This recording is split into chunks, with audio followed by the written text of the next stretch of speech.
People recovering from another big wildfire have some advice for North Bay fire victims. They warn keep close tabs on the government. The Valley Fire swept through Middletown in September of 2015. Entire blocks of homes were destroyed. KPIX 5's Emily Turner is in Lake County, where people are still trying to rebuild their lives.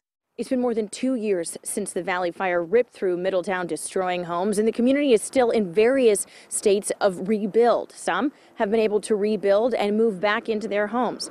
Others chose not to rebuild and simply move on, whereas there are still some who are fighting that process. And they have a message to the newest fire victims. There are reminders everywhere, in the burned hills, in the empty lots. And with every nail, Olivia's husband drives into the walls of their new home, one that's still unfinished 25 months after it burned to the ground. It is frustrating. It is.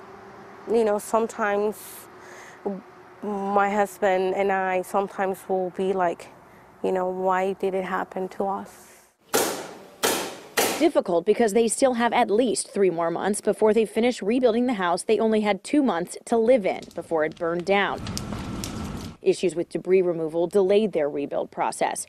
The Army Corps of Engineers contractors didn't clear enough affected soil, so they had to wait for a second round of removal to move forward. Well, they told me now they have to go back again.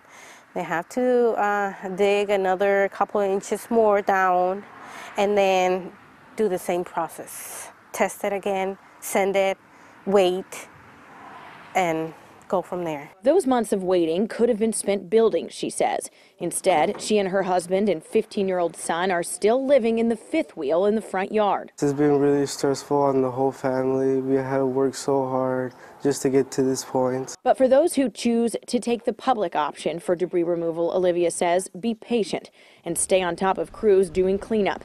It's a roller coaster ride, she says, and a long one, but one that will eventually be over. You get traumatized,